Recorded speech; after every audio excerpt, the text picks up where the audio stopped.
Eh bien bonjour, c'est Credomania et bienvenue dans cette nouvelle série, la Redstone pour les nuls. Dans cet épisode, dans ce premier épisode, nous allons voir ensemble les différentes manières de cacher une salle avec des pistons. Donc je vais vous donner quatre manières, enfin on va dire trois, et il va y en avoir une qui va être une manière simplifiée de la faire. Donc on va passer tout de suite à la première. Donc les blocs en or vont symboliser les blocs qui vont bouger et qui vont dévoiler le passage.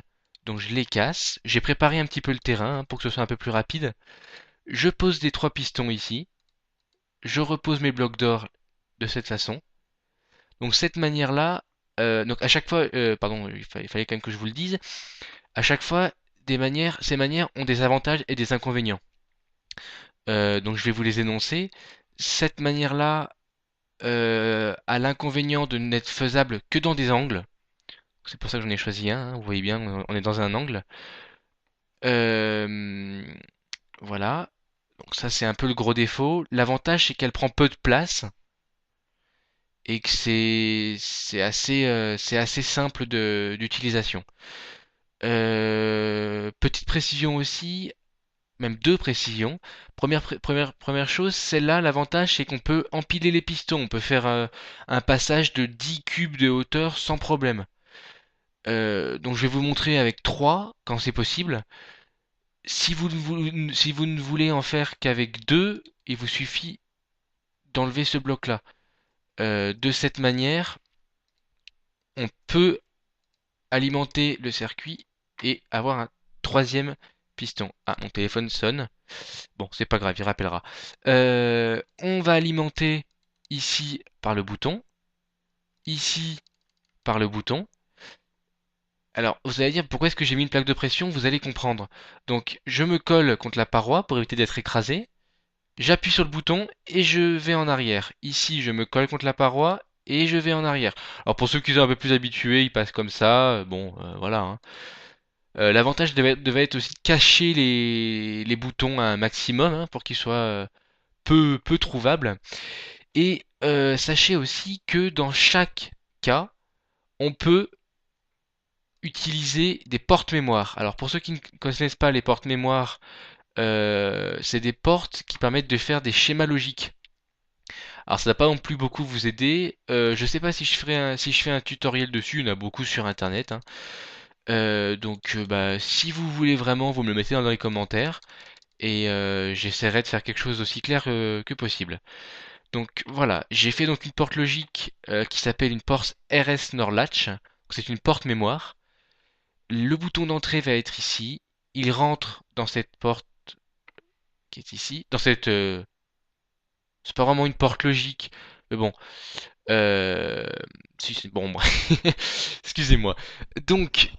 Cette porte sert à garder les informations en mémoire. Elle va envoyer dans le piston, donc vous allez voir. Moi, je vais voler. Je suis en mode créative, hein, vous l'aurez sûrement remarqué. Et là, je peux partir, revenir dans 10 heures, ça restera comme ça. Il suffit que je marche sur cette plaque de pression pour reset le système. Donc il y a un système de set avec le bouton et de reset avec la pressure plate. Alors on peut mettre aussi un bouton, hein, mais je préfère pressure plate. Et là, par contre, c'est temporisé par le bouton. Donc vous allez comprendre, il y a en fait une porte OU cachée. Donc celle-là, en fait, il ne faut pas la faire rentrer là-dedans. On pourrait, mais il faudrait mettre une deuxième pressure plate ici, enfin ou dans le coin, histoire de reset le système. Donc c'est-à-dire mettre une porte, enfin des câbles de redstone, pardon, et la faire revenir dans la porte logique pour éteindre le système. Bon, c'est pas très utile. Moi, je vous propose cette solution-là. Sachez qu'à chaque fois, dans tous les cas que que je vais vous proposer, pardon, euh, on peut remettre des portes comme ça, des portes mémoire. Là, dans un souci d'économie de temps, je vais faire uniquement le plus simple.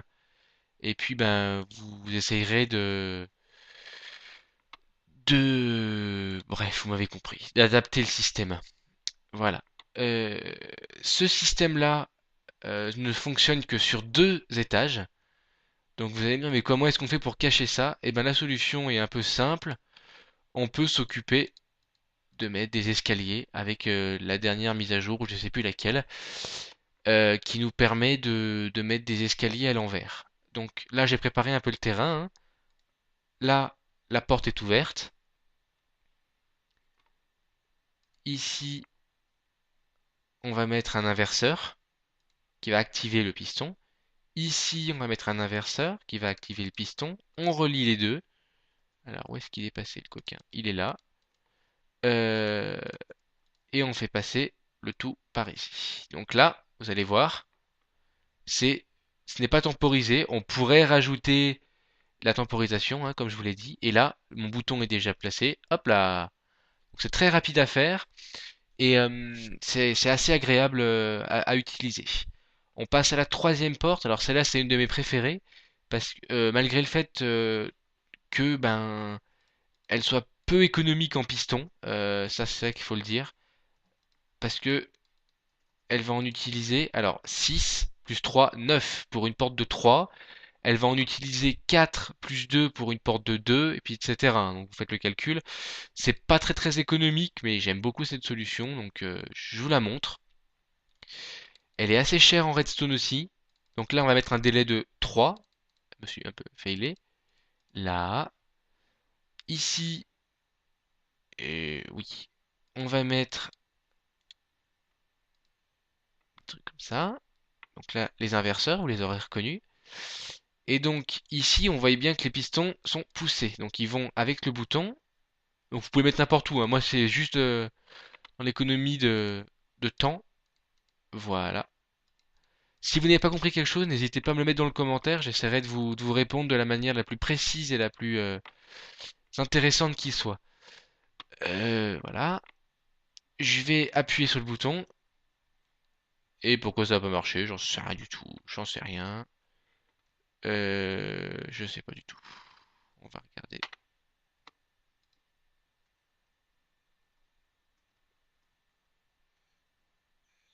Parce que j'ai... Ah oui, d'accord. Alors, on va mettre le bouton ici, alors. Euh, En fait, j'ai activé le... Voilà, là, ça marche. Alors, vous voyez qu'il y a un petit problème, c'est qu'il faut être très rapide, hein. Alors, soit la solution, effectivement, de remettre une RS Latch, une porte mémoire, pour imprimer enfin, l'ouverture et ensuite reset, ou alors une autre petite technique, je ne sais pas si vous la connaissez, qui est très utile. On va la faire ici. Vous mettez deux repeaters à côté, un en position 1, un en position 4. Et en fait, ce circuit-là va vous permettre d'allonger votre temps. Vous allez voir, hop, 1, 2, voilà, c'est un peu plus long, ça vous laisse le temps de passer. Si vous voulez encore rallonger, vous mettez 1, 2, 4, 1, 2, 1, 1, 2, 4, etc. Et là, bah, vous pouvez aller assez loin en faisant ça, hein, toujours dans la même optique. 1, 2, 4, 1, 2, 1, 1, 2, 4, etc. Et là, vous allez voir, ça va durer très très longtemps, hein. Enfin, beaucoup plus longtemps du moins. Voilà, donc là, on a vraiment le temps de passer jusqu'à ce que ça s'enlève. C'est pas très très économique en repeater, mais c'est une solution qui est très efficace. C'est celle que j'utilise beaucoup, donc voilà, je suis assez content de cette solution. Et bon, si vous avez d'autres techniques, je suis preneur aussi, hein. Voilà, donc pour la troisième solution. Et donc cette solution, c'est une solution plus économique, puisque celle-là, elle n'utilise que 6 pistons pour une porte de 3 et 4 pour une porte de 2. Donc toujours la même technique avec l'inverseur. Ici, notre inverseur, toujours la même technique. On fait descendre le câble jusqu'à la porte ici. Alors celle-là, je vais la faire avec la technique que je vous ai montée des deux repeaters, mais je vous conseille quand même de la faire avec une RS Norlatch. Si vous avez la place et le temps, et la redstone aussi, mais bon, c'est pas ce qui coûte le plus cher, hein. Bon, j'avais mis effectivement le bouton pour le reset. C'est vrai que c'est beaucoup plus agréable. Tiens, tiens. Qu'est-ce qui t'arrive? Eh oui, il faut mettre un 4 ici. Ou un 3, ça suffira peut-être. Eh ouais. Alors ça, c'est un petit problème. En fait, j'ai complètement modifié mon système. C'est pas du tout ça. Alors, reprenez tout. Ici, c'est 3. J'ai fait des grosses bêtises. 1, 4. Voilà, c'est ici. Et merde. Voilà, alors là, le circuit est correct. Le circuit est correct. Maintenant, il est correct. Voilà, donc je suis désolé. On remet nos cubes d'or. Et là, vous voyez, ça marche pas. C'est pas possible. Si ça marche. Ah bah oui, effectivement. Là, je suis un peu... Donc ça marche, hein. C'est juste que j'avais oublié de détruire les deux autres blocs. Voilà, vous voyez. Alors après, il faudrait rajouter un petit délai, mais bon, euh, vous faites comme vous voulez. Voilà, donc on se retrouve tout de suite pour vous donner des petits exemples d'applications. Et voilà, donc nous sommes dans une petite maison que j'ai construite hier à la va-vite pour vous montrer quelques petits exemples de pistons. Donc voilà, là le coin cuisine, le coin bibliothèque, le coin chambre. Alors bon, j'ai rien mis comme mobilier, c'est vraiment très vite. C'est juste pour vous montrer un petit peu comment cacher vos boutons. Alors là, vous voyez, on peut mettre des boutons factices comme ça pour faire croire qu'il y a un truc, mais bon, c'est un peu une feinte. On peut jouer sur les délais. Alors, faut savoir effectivement. Donc on appuie, puis là, hop, on a un passage. Alors ça c'est courant sous les escaliers. C'est donc le type de piston que je vous ai montré en premier, hein. Le type de piston, celui que j'aime beaucoup, mais qui est simplifié. Alors voilà, d'où le problème. Je passe ses limites. Là, effectivement, on peut le mettre de partout. J'aurais pu le mettre sur 3, mais je voyais pas trop l'intérêt. Et celui-là, il est très vicieux et il est bien difficile à avoir. C'est-à-dire qu'on se met là, et en fait, on va descendre les deux étages en même temps. Alors bon, c'est vrai que c'est un peu stupide parce que on pourrait pas remonter. Bon, moi, disons que je suis un peu limité. Donc voilà, j'ai pas fait ça, mais en gros, sachez que ça marche. Je ne vous donne pas plus, pardon, de solutions. Je pense que vous en trouverez facilement. Alors, ce qui se fait aussi fréquemment, ce qu'on peut faire et qui est assez vicieux, auquel on ne pense pas du tout, c'est de mettre un piston ici.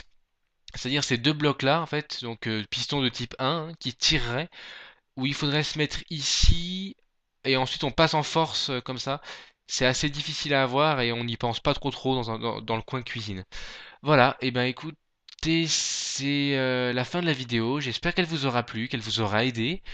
Si c'est le cas, ben n'oubliez pas de mettre un petit pouce bleu, ça me ferait bien plaisir. Surtout de mettre un commentaire, positif ou négatif, pour me dire si vous avez apprécié la vidéo et qu'est-ce que je pourrais améliorer, des sujets aussi, des sujets de création en Redstone qui pourraient vous intéresser. Et puis, ben, si vous voulez vraiment me faire plaisir, vous vous abonnez à ma chaîne et puis vous en parlez un peu autour de vous. Ça fait toujours bien plaisir. Voilà, et ben écoutez, passez une bonne journée, soirée, je sais pas quand vous regardez la vidéo. Et puis, ben, à la prochaine.